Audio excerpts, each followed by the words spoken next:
الصلاة والسلام عليك يا سيدي يا حبيب الله. الحمدللہ آپ نے ہمارے شیخ کے ارشادات کو سماعت کیا. آج رمضان المبارک کا پہلا جمعہ ہے.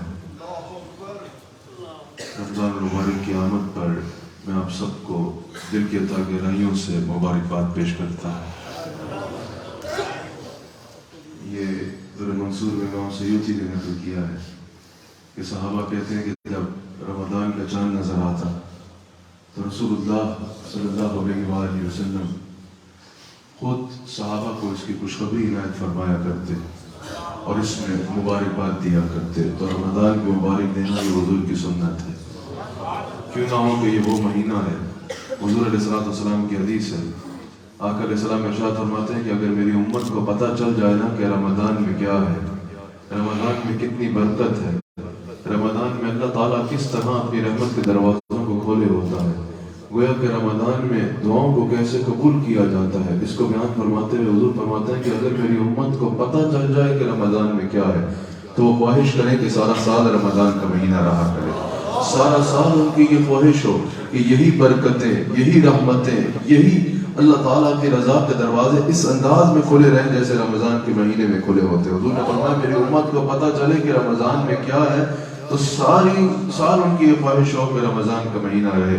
اس میں اتنی برکات ہے, اس قدر برکات کا مہینہ ہے کہ میرے آقا علیہ السلام کے صحابی حضور علیہ السلام کے چوتھے خلیفہ حضرت سیدنا علی رضی اللہ تعالیٰ عنہ مولا کائنات زوج البتول شہر خدا حضرت علی رضی اللہ تعالیٰ عنہ ارشاد فرماتے ہیں کہ بہت غور و فکر کے بعد یعنی رمضان کے بارے میں اللہ تعالیٰ نے جو کچھ ارشاد فرمایا, حضور علیہ السلام کی جتنی احادیث ہیں ان کا مطالعہ کرنے کے بعد مولا کائنات حضرت علی رضی اللہ تعالیٰ عنہ کہتے ہیں کہ علی اس نتیجے پہ پہنچا ہے کہ اگر اللہ تعالیٰ نے حضور کی امت کو بخشنا نہ ہوتا تو انہیں رمضان کا مہینہ عطا نہ فرماتا. اس سے مراد یہ ہے کہ رمضان کے مہینے میں تو رحمت پکارتی ہے گناہگار چاہیے. اللہ تعالیٰ نے رحمت کے اتنے مواقع رکھے ہیں, گناہگاروں کی بخشش کے اتنے مواقع رکھے ہیں. وہ لوگ جو گناہوں سے اپنی زندگی کو ناپاک کر بیٹھے ہیں ان کو قرب الہی عطا کرنے کے لیے اتنے مواقع رکھے ہیں کہ مولا علی فرماتے ہیں کہ میں اس نتیجے پہ پہنچا ہوں کہ یہ اس چیز کی نشانی ہے کہ اللہ تعالیٰ اپنے حبیب کی امت کو کیسے بخشنا چاہتا ہے کہ ان کو رمضان جیسا مہینہ عطا کر دیا. اللہ اکبر. حضور علیہ السلام کی اس حدیث سے بھی تو پتہ چل رہا ہے نا کہ اس میں کتنی برکت ہے. اس مہینے کے آغاز میں ہی آپ کو اس کی برکت کی طرف توجہ جانی چاہیے. اس میں اللہ کی رضا کا کتنا موقع ہے. کوئی اس کو جو ہے وہ دکان کا سیزن بنا دیتا ہے, کوئی اس کو جو ہے وہ کپڑا بیچنے کا سیزن بنا دیتا ہے, کوئی اس کو جو ہے وہ کھانے پینے کی اشیاء بیچنے کا سیزن بنا دیتا ہے. کاروبار سے منع نہیں ہے, ضرور کیجئے اگر مواقع ہیں, لیکن اب فلاً اس کو اپنی نیکیوں کا سیزن بنا لیجئے, اب فلاً اس کو نیکیوں کا سیزن بنائیے.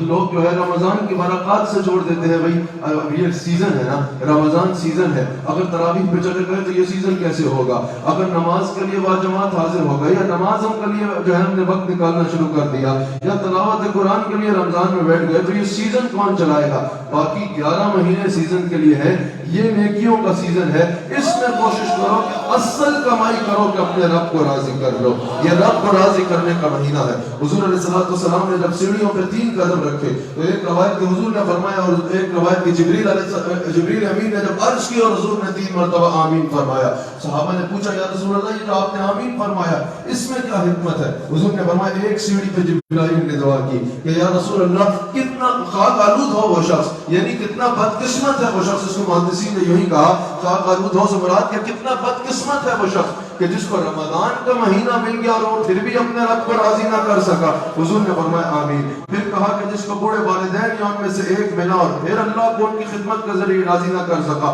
حضور نے فرمایا آمین. اور پھر کہا کہ یا رسول اللہ آپ کا نام سنا اور آپ پہ درود نہ بھیجا. پھر حضور نے فرمایا آمین کہ خاک آلود ہو وہ شخص. تو رمضان کا مہینہ پا کے بھی جو رب کو راضی نہیں کر سکا, اس سے مراد یہ ہے کہ بخشش کے دروازے کھلے ہوئے ہیں, رحمت پکار رہی ہے, اللہ تعالیٰ تم سے راضی ہونے کو تیار ہے. صرف ایک آنسو بہانے کی دیر ہے, صرف ایک سجدہ کرنے کی دیر ہے, صرف ایک بار ہاتھ پھیلانے کی دیر ہے, صرف ایک بار ہاتھ باندھنے کی دیر ہے, صرف ایک بار اس کے دروازے پہ آنے کی دیر ہے. وہ راضی ہونے کو تیار ہے, پھر بھی کوئی رب کو راضی نہ کر سکا. کہا کتنا بدقسمت ہے وہ شخص. اللہ تعالیٰ اس مہینے میں دعا کیجیے ہاتھ اٹھا کے کہ ہمیں ان بد نصیبوں میں نہ رکھے جو اپنے رب کو راضی نہ کر سکے، بلکہ اللہ تعالیٰ اس مہینے میں ہمیں ان خوش قسمت لوگوں میں شامل فرما دے جو اس مہینے میں اپنے رب کو راضی کر چکے ہیں۔ ایک حدیث شریف رمضان کے استقبال پہ جو حضور علیہ السلام نے خود ارشاد فرمائی، میں نے گزشتہ رات میں اس کا کچھ حصہ ٹی وی پہ بیان کیا، وہ صرف ایک حدیث شریف آپ کے آگے اگر بیان کر دو، بڑا جامع اور خوبصورت خطبہ حضور علیہ السلام نے استقبال رمضان میں ارشاد فرمایا۔ حضور کی ہر حدیث خوبصورت، حضور کا ہر کلام خوبصورت، میں نثار آپ کے کلام پر من یوں تو کس کو زبان نہیں، وہ سخن ہے جس میں سخن نہ ہو، وہ بیان ہے جس کا بیان نہیں۔ میرے آقا کا ہر فرمان اپنی مثال آپ ہے جس کی کوئی اور مثال نہیں ہے، لیکن بڑا جامع خطبہ، اس ایک حدیث شریف اور ایک اس خطبے میں جو حضرت سلمان فارسی جس کے راوی ہے اور امام باقی اس کو نقل کرتے ہیں، حضور نے رمضان کی برکات کا کیا خوبصورت ارشاد فرما دیا۔ میرے آقا علیہ السلام حضرت عثمان غنی ارشاد فرماتے ہیں، حضرت سلمان فارسی ارشاد فرماتے ہیں، حضرت سلمان فارسی کہتے ہیں کہ رمضان کا شعبان کے آخری دن تھے، حضور علیہ السلام منبر پہ جلوہ گر ہوتے ہیں، حضور علیہ السلام فرماتے ہیں اے لوگو تم میں وہ مہینہ آ رہا ہے جس کے روزے اللہ تعالیٰ نے تم پر فرض کیے ہیں، تم میں وہ مہینہ آ رہا ہے جس میں ایک رات ایسی ہے، یہ پورا حضور علیہ السلام کا ایک خطبہ ہے جس کو امام باقی نے نقل کیا ہے، جس میں ایک رات ایسی ہے کہ اس ایک رات کی عبادت 1000 مہینوں سے بہتر ہے، 1000 مہینوں کی گویا کہ عبادت کا اجر رکھتی ہے۔ یہ لیلۃ القدر کی طرف حضور علیہ السلام ارشاد فرما رہے ہیں۔ حضور علیہ السلام ارشاد فرماتے ہیں اس کی راتوں کا قیام قرب الہی کا ذریعہ ہے، اور محدثین نے کہا رات کے قیام سے مراد تراویح بھی ہے، جو اس میں تراویح پڑھے گا اللہ تعالیٰ اس کو اپنا قرب عطا فرما دے گا۔ پھر حضور علیہ السلام فرماتے ہیں یہ وہ مہینہ ہے جس میں نفل کے ثواب کو فرض کے برابر کر دیا جاتا ہے۔ اگر غیر رمضان میں آپ نفل پڑھیں گے اور نفل کریں گے تو نامہ اعمال میں نفل کا ثواب مرتب ہوگا، لیکن اگر رمضان میں کوئی نفلی عبادت کریں گے یا نفل کریں گے تو اللہ نامہ اعمال میں فرض کا ثواب مرتب فرمائے گا۔ اللہ اکبر، فرمایا فرض کے ثواب کو 70 گنا بڑھا دیا جاتا ہے۔ غیر رمضان میں جو فرض کا ثواب ہے، رمضان میں اللہ تعالیٰ اس کو 70 گنا بڑھا کے نامہ اعمال میں مرتب فرماتا ہے۔ پھر حضور علیہ السلام نے فرمایا یہ صبر کا مہینہ ہے، یعنی اس میں ایک تو صبر سے مراد کہ انسان صبر سیکھتا ہے، اور ایک تو جب انسان حلال چیزوں سے بھی صبر کرتا ہے اللہ کی رضا کی خاطر تو اللہ تعالیٰ کی وہ رحمت اس کا مقدر ٹھہرتی ہے جس کا وہ تصور بھی نہیں کر سکتا۔ پھر حضور علیہ السلام نے فرمایا یہ غم گساری کا مہینہ ہے، یعنی غریبوں کی مدد کا مہینہ ہے۔ حضور فرماتے ہیں اس میں جو لوگ غرباء کی مدد کرتے ہیں، اس میں جو لوگ اللہ کی عبادت کرتے ہیں، اس میں جو لوگ رمضان کے تقاضوں پر عبادات پہ پورا اترتے ہیں، اللہ تعالیٰ ان مومنین کے رزق میں اضافہ فرما دیتا ہے۔ یعنی یہ نہ سمجھنا کہ اگر رمضان میں نے لوگوں کو مدد کر دی تو خود کی کھاواں گا، فرمایا کہ جو اس میں لوگوں کی مدد کرے گا اللہ تعالیٰ اس مومن کے رزق میں اضافہ فرما دے گا۔ پھر حضور فرماتے ہیں جس نے اس رمضان میں کسی روزہ دار کو افطار کروائی اللہ اس کے گناہوں کو معاف کر دے گا، اللہ اس کو جہنم سے آزاد کر دے گا، اللہ اس کو روزے دار کے برابر اجر دے گا، لیکن روزے دار کے اجر میں کمی نہیں آئے گی۔ اللہ اکبر۔ حضور علیہ السلام سے صحابہ نے عرض کی یا رسول اللہ اگر ہم کسی کو کھلانے کی استطاعت نہیں رکھتے، حضور نے فرمایا کسی کو دودھ کا گھونٹ پلا دو، کسی کو پانی کا گھونٹ پلا دو، کسی کو ایک کھجور کھلا دو، اللہ تعالیٰ تمہاری نیت میں تمہیں وہی اجر عطا فرما دے گا۔ یعنی اللہ تعالیٰ کوانٹٹی کی طرف نہیں کوالٹی کی طرف دیکھے گا۔ تم کسی کی جس طرح مدد کر سکتے ہو کرو، اللہ تعالیٰ تمہارے گناہوں کو معاف فرما دے گا۔ پھر حضور نے فرمایا اس کا پہلا عشرہ مغفرت، پہلا عشرہ رحمت، دوسرا مغفرت، اور تیسرا جو ہے وہ جہنم سے آزادی کا عشرہ ہے۔ پھر حضور نے ایک ارشاد فرمایا، حضور نے فرمایا جو اس میں اپنے ماتحت کے کام میں تخفیف کرے گا، یعنی اس کے ماتحت جو لوگ ہیں، کوئی فیکٹری میں ہے، کوئی گھر میں ہے، جس کا بھی کوئی ملازم ہے وہ یہ حدیث سن لے۔ اسی خطبے میں حضور فرماتے ہیں جو اس میں اپنے ماتحت کے کام میں تخفیف کرے گا اللہ تعالیٰ اس کو جہنم سے دور فرما دے گا، اللہ اس کو گناہوں سے معاف فرما دے گا۔ حضور فرماتے ہیں اس میں 4 چیزوں کی کثرت کرو، ایک لا الہ الا اللہ کی کثرت کرو، ایک استغفار کی کثرت کرو، پھر حضور نے فرمایا ایک جنت کے سوال کی کثرت کرو، اور ایک جہنم سے پناہ مانگنے کی کثرت کرو۔ ان 4 کثرتوں کا حضور علیہ السلام نے حکم فرمایا۔ پھر فرمایا کہ یاد رکھنا، ایک اور حدیث میں حضور فرما رہے ہیں رمضان المبارک میں اللہ سب کی بخشش فرما دیتا ہے، لیکن شراب پینے والے کی بخشش رمضان میں نہیں ہوتی۔ حضور نے فرمایا قطع تعلقی کا کرنے والے کی یعنی رحم کو ترک کر دینے والے کی اور قطع تعلقی کر دینے والے کی بخشش رمضان میں نہیں ہوتی. حضور نے فرمایا والدین کا نافرمان رمضان میں بھی نہیں بخشا جاتا اور مشاہد رمضان میں نہیں بخشا جائے گا. جب پوچھا گیا یا رسول اللہ یہ کیا ہے؟ حضور نے فرمایا ڈاکو کی بخشش رمضان میں بھی نہیں ہوتی. تو یہ چار چیزیں استقبال رمضان پہ یہ بھی ذہن میں رکھتے اور اس پورے خطبے کو حضور علیہ السلام کے ذہن میں رکھ لے, اس کو نیکیوں کا سیزن بنا کے اپنے رب کو راضی کر لے تو استقبال رمضان ہے. سیدنا فاروق اعظم رضی اللہ تعالیٰ عنہ ارشاد فرماتے ہیں, موجب مناصب میں موجود ہے, فاروق اعظم حضور علیہ السلام کی جلوہ گر ہے. حضور علیہ السلام فرماتے ہیں سبحان اللہ, پھر حضور نے فرمایا سبحان اللہ, پھر حضور نے تیسری مرتبہ فرمایا سبحان اللہ. کیا ہی اچھا ہے وہ جس کا تم استقبال کر رہے ہو اور وہ تمہارا استقبال کر رہا ہے. صحابی اٹھے, یا رسول اللہ وہی آنے والی ہے. حضور نے فرمایا نہیں. فاروق اعظم اٹھے, سرکار کیا کوئی دشمن آ رہا ہے؟ حضور نے فرمایا نہیں. کہا پھر کیا؟ فرمایا رمضان آ رہا ہے. حضور نے فرمایا وہ مہینہ آ رہا ہے جس کی پہلی رات کو اللہ تعالیٰ تمام اہل قبلہ کی بخشش فرما دیتا ہے.